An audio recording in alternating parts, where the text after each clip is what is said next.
This is Garis book readings of my two published paper books. This is chapter 3, entitled Countries, Lessons to be Learned, from my second book, Multis and Monos, what the multicultured can teach the monocultured towards the creation of a global state.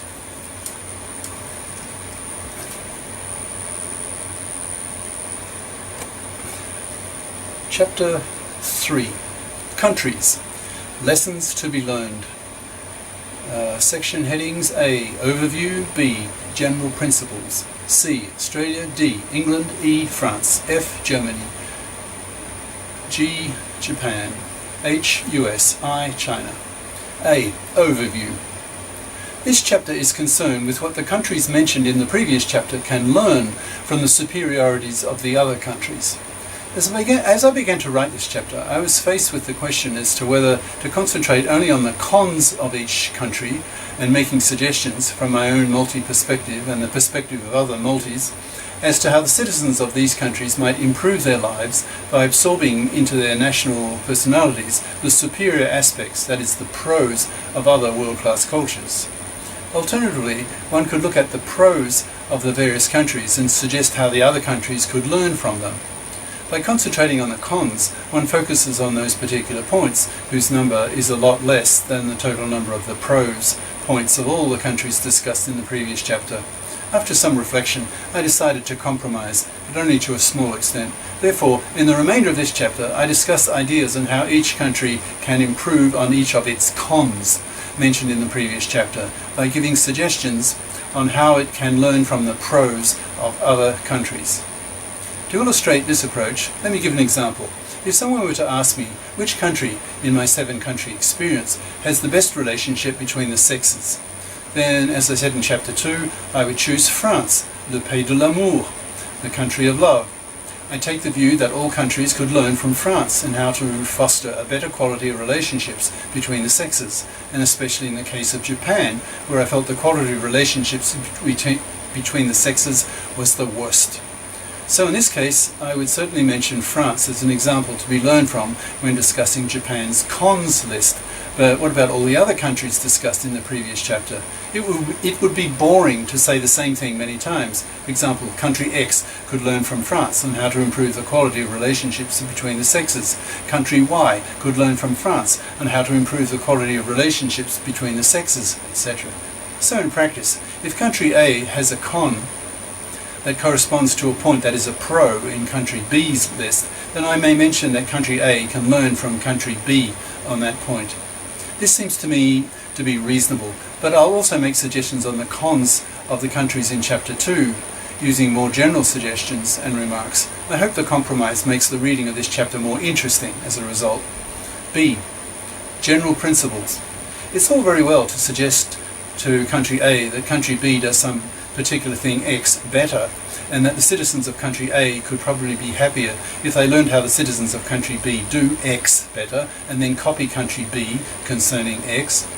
One can say such things, but what about the reception of the citizens of country A? One can make several remarks on this point. One is that the citizens of country A could say with real impatience, "Who the hell are you? Surely you must know that one man's meat is another man's poison. Who are you to dictate taste and to assert dogmatically that B is better than A? I could equally state the opposite." These may seem to be valid comments, so let me try to address them. To illustrate my reply, I'd like to give a rather personal example for greater emotional and intellectual effect. During the New Year break between semesters at the university where I teach and research, I decided to visit my family in Australia, my first country, the one I grew up in. My father's getting old, so I took my new Chinese wife and myself on a 5-week trip to my childhood country to see my father before his health fails. This is 10 years ago. My father's still going strong. He'll be 98 soon and in good health, and he'll very probably get 100. And I hope to do the same. I think I've got his longevity genes. My previous visits had been in 1998, 1986, 1979 and 1972. It will be obvious to you that I am not particularly fond of visiting Australia. One of the things I wanted to do during my 5-week stay was to organise a media campaign on the issue of species dominance, which is the theme of my first book. I thought that with appearances in American and British major TV documentaries under my belt from the previous months, it would be easy to rouse the interest of Australia's journalists on this issue. I was in for a rude surprise. There was almost no interest. Only one national radio station expressed interest, but stunned me by saying that his radio company, National Radio, could not afford the $100 airfare to fly me to another city to have a live interview. This was not a brush-off. He was genuinely interested and asked me a lot of appropriate questions. He was simply blocked by the implicit national values that the Australian population places on such intellectual matters. After that, I simply wiped off Australia as a country, quote, unworthy of my intellectual interest. I may never go back again. Adlibbing, in fact I'll go back to live probably, because my sister has made me a very generous offer of she'll buy a 1-bedroom apartment and allow me to live in it rent-free. Very nice. Because Australia's not so bad now because it has the internet. I can live almost anywhere. Christ, I've lived 12 years in China, and I've only survived because of the internet and VPNs, virtual private networks, which allow me to go around the great firewall of China, the Chinese government's censorship shithole country. The disinterest of the media was not the only problem. My own family proved to be more awkward than I had anticipated. They are all Australian monos, by definition. That is, they have lived all their lives in one country. They are not total monos, because they've certainly travelled, all 3 of them. A father, my mother died decades ago, a brother and a sister, are a lot more affluent than I am and have travelled many times. My father, after his retirement, lived months at a time in various third world countries, including China, giving them economic and managerial advice as part of his country's international aid policy. So he is not a total mono. Nevertheless, I was struck by the huge cultural differences that existed between them and me. My impression that they barely hid their impatience with my barely hidden condescension of their country's lack of intellectuality. At the time of writing, I had my 60th birthday. Yes, it was 10 years ago I was writing this. So I was writing this 2007. I left Australia when I was 23. So obviously I'm not Australian. I've changed. Australia has changed, and in independent directions. I felt my own family to be foreigners in terms of their basic values. The reverse was also true. From their perspective, I was an alien. I spoke about things and ideas that were of no interest to them.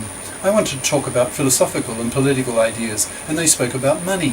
None of them read much in the way of thought-provoking books. If they read books at all, they tended to be pulp novels. Since they didn't read much, their opinions were limited correspondingly. To be blunt, I was bored, very bored.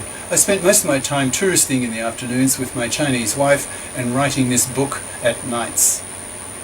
Now, you may claim that such a case may not be representative of a whole culture. Every culture has such families. From my Australian family's point of view, I was merely another bloody foreigner who complains about Australia's so-called inferiorities. Judging from what I saw on the Australian media, there's a popular Australian stereotype of being fed up with whingers, that is, complainers, who come from other countries, who then complain to Australians about all the many shortcomings of Australia. Of course, this is a classic example of a multi-mono confrontation. The multi feels frustrated by the lack of awareness of the mono concerning the inferiorities of the mono's culture. The multi can see clearly these inferiorities, whereas the mono cannot. There is simply no meeting of minds. The monos will dismiss the multi as a complaining pest, and the multi will see the monos as limited and boring. The brunt of such Aussie, that is Australian, wrath is directed against the POMs, P-O-M-S, that is British migrants. I remember when I was a teenager growing up in Australia that the POMs were stereotypically whingers, that's Australian slang, that is they complained all the time. The POMs were not popular amongst multi-generational Australian monos. Now that I'm older and have become a multi myself, I now see the complaints of the POMs in an entirely different light. I have been multied. I have even lived in their country for 6 years, so I now understand why they complain. I can see what they have to complain about. In fact, I can go further, because I'm not just bicultural, as most multis are, I'm septicultural. That is, I've lived in 7 countries. Some multis especially business people who spend a third of their lives in airplanes, are even more multicultured than I am. For example, when I'm in the UK, especially in London, one of my little games is to pretend I'm a local, that is a Brit, and listen into the conversation of French tourists, pretending not to understand a word they are saying. Of course, they complain mostly about British food. Traditionally, the Brits boil their food, making them one of the worst gastronomic disasters on the planet, and the French have the reputation of being the world's best cooks. If you query that, then you may consider why the menus in most expensive restaurants are nearly all in French. Once I finished eating what I bought, I would get up and say to the French tourist, "Je suis tout à fait d'accord," which means I totally agree, in the most awful English accent, so that they think I'm a French-speaking Brit who understood everything they said. If I did not put on the heavy Brit accent, they might think I'm a fellow Frenchman and think nothing of it, and that would spoil the fun. This reminds me of a similar incident at a French restaurant in Washington, D.C. many years back. The French on the whole despise the Americans for their 20th century global dominance, which the French feel was most undeserved by such a vulgar, unsophisticated people as the Americans. I had just sat down at a table in the restaurant and started to listen to two French waiters talking about how impatient they were to get back to France after they had finished their contract avec ces petits cons américains. Translated, with these American little cunts, that is, small-minded idiots. They became engrossed in their conversation and ignored the increasingly visible gestures of my table mates. After a while, I too lost patience and yelled out in rapid French. After all, my second wife was a native French speaker with whom I'd had a 16-year relationship before she died. Est-ce que ces petits cons américains ici peuvent avoir un peu de service, s'il vous plaît? Can these American little cunts here have a little service, please? It took these working-class French waiters a few seconds to fully absorb the impact of what had just happened, but after that, the service was excellent. They asked me where I was from, since I was obviously not a typical monolingual, monocultured American. I said I lived at the time in Brussels. Ah, un petit Belge. Oh, a little Belgian. So they got their revenge. The French use their Belgian neighbours as the butt of French jokes, usually about Belgian stupidity, but then so too do the Dutch and the Germans, who are also neighbours of little Belgium. Maybe the French, Dutch and Germans see something about the Belgians that the Belgians do not see. Question mark. So, to return to the point, becoming multied changed me to such an extent that I became a foreigner to my own family. I found them as boring as I found any other mono. The person I got on best with was the second husband of my sister, who was bicultural. He grew up in South Africa and had migrated to Australia. I found him more open-minded and more interested in intellectual questions. So, this brings me to a more general issue that any multi may present to a mono, namely, maybe, just maybe, there's something wrong with your culture, that you are too mono to see it. How then to persuade the monos of a given culture to listen to the complaints/advice of the multis? As a case in point, take the Japanese. As stated strongly in Chapter 2, many Westerners, including myself, chose to live in Japan in the 1990s, expecting Japan to have become the world's dominant power by the year 2000.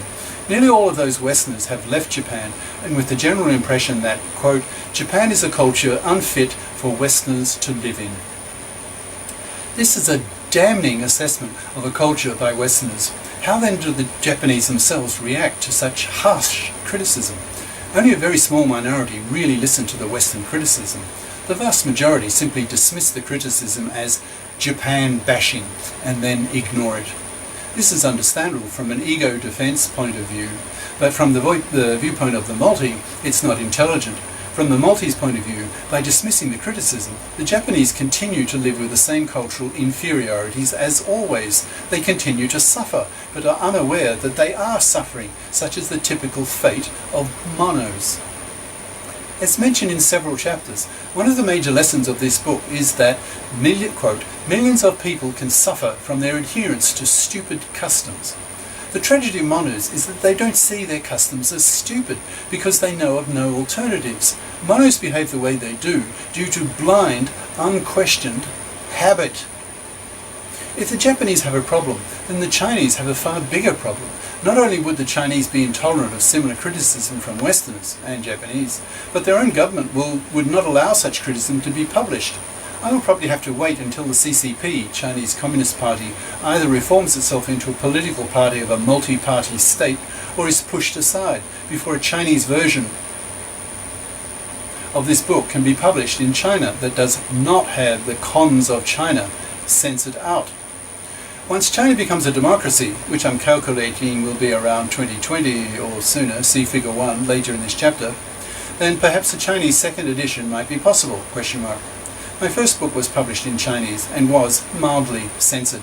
All references to Mao Zedong were removed, and any mention of possible 21st century rivalry between the US and China was also removed. So given the current realities of national ego defense against the criticisms of a given culture by the multis, how can the multis make the monos listen for the latter's own good? This is a really big question.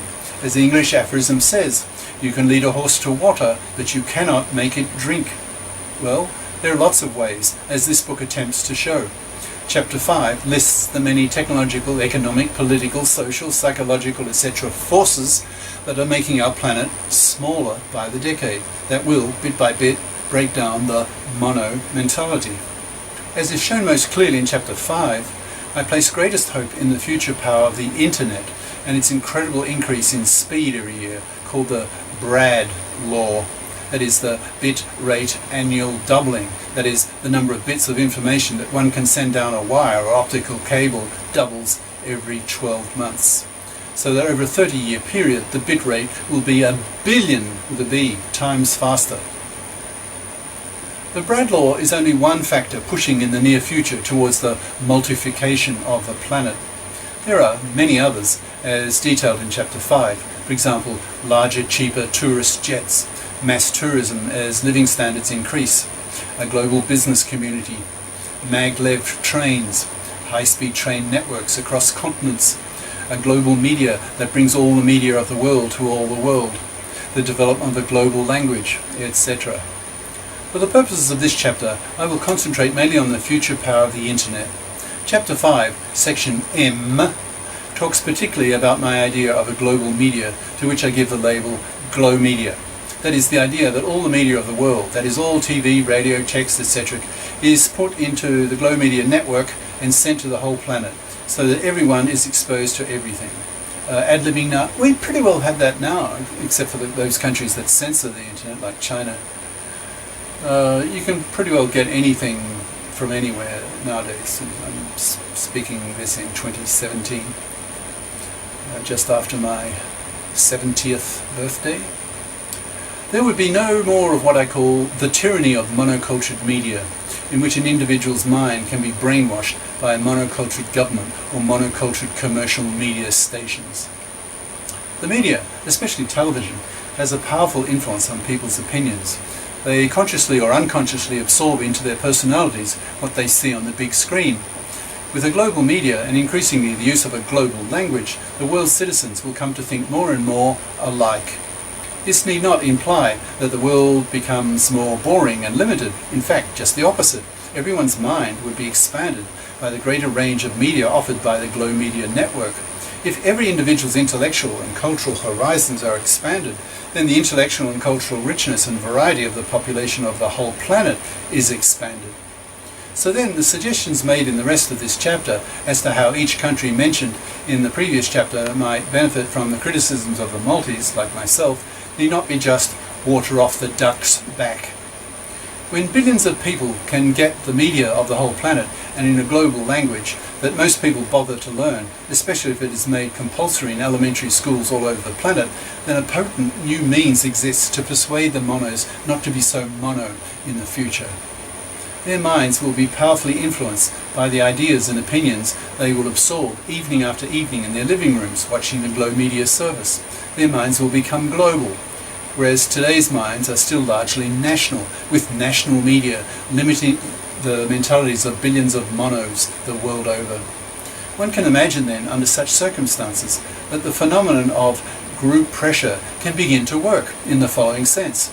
There have been some famous psychological experiments done on the power of the group to force, in quotes, an individual to conform to group judgments. For example, take Take a group of adults who in this experiment have to estimate the length of a white line projected onto a screen.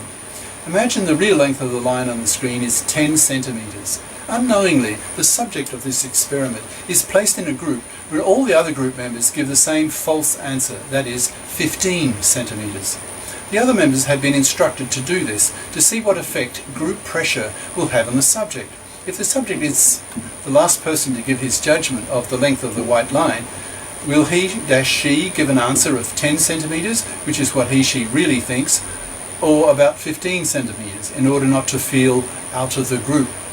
In practice, many subjects conform to the group opinion, denying their own inner truth. This well-known psychological phenomenon can be used to great effect by the glow media, but before explaining how this might be the case, let me recount another little story that you may find interesting.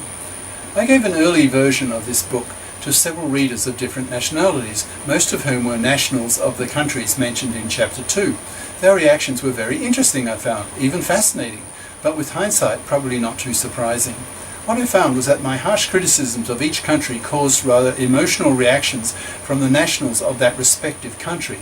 The more mono the person was, the greater the strength of the emotional reaction. This did not surprise me too much. The strongest reactions came from the Japanese and the Chinese, although my criticism of American religiosity generated some flack from the Americans who happened to be religious. Now, most of these people I gave the manuscript to were Maltese. They had lived usually in more than 2 countries. What I also found interesting was that individuals would react fairly strongly emotionally against my criticism of their childhood countries, but seemed to be pretty much in agreement with me concerning my criticisms and praises of a country that they and I had both lived in, but that was not their childhood country. As a concrete example, take my rather harsh criticisms of Japan. The Chinese and American readers of my manuscript who had lived some time in Japan had little problem with accepting most of my criticisms and felt the same way about the compliments as well. But the Americans then reacted strongly to my criticism of the US, whereas the Japanese who had lived in the US felt that my criticisms of America were fairly close to their own negative opinions of that culture, similarly with my positive opinions. Interestingly, some of my Chinese readers living in the US were even more negative about China than I was. They said that they knew more about the negative aspects of China than I did, which is understandable, since at the time of writing I've only lived a year in China and can't read Chinese characters, so I can't read the Chinese literature that is critical of China. But the Chinese living in China were usually very upset. This was due partly, I think, to them not being exposed to the books that are readily available in the democratic countries that are very critical of modern China, especially under Mao Zedong and the 70+ million people he directly or indirectly killed during his 30-year reign of terror. Such books are still banned in China, so my Chinese readers were often shocked by the newness of the ideas. One could make an analogy of approaching a Bible Belt youth in the US who has never met an atheist in his young life and telling him up front that humanity has invented about 100,000 different gods in its long history, most of which are now dead gods because they're no longer believed in. That every primitive little tribe invents its own gods, and that the characteristics of the gods invented inevitably match the tribal characteristics of the inventors. For example, Chinese gods have slitty eyes, Papuan gods have lots of pigs, etc. Now, returning to the relevance of the group pressure experiment and the impact of glow media, we can say that nationalistic feeling is universal. It's an expression of group, in this case national, pride. Every nation likes to think of itself as the best in some way, even when dispassionate outsiders ridicule such pretensions. Personally, I've seen too much of this. For example, Britain rules the waves, Vive la France, Deutschland, Deutschland über alles, Nippon Ichiban, USA, USA, etc. If one is a mono, then probably all one's life one has been exposed to the flag and the national anthem, greater honour hath no man than to die for his country, and similar brainwashings. Then along comes glow media, and suddenly one's horizons are expanded mightily. This process is starting to occur now in the early years of the 21st century, with the primitive internet capacity we have at the time of writing. But with BRAD, bit rate annual doubling of the internet speed, the glow media network will impact powerfully on people's minds, especially when most countries put most of their programs on glow media in the world language. then group pressure can exert itself.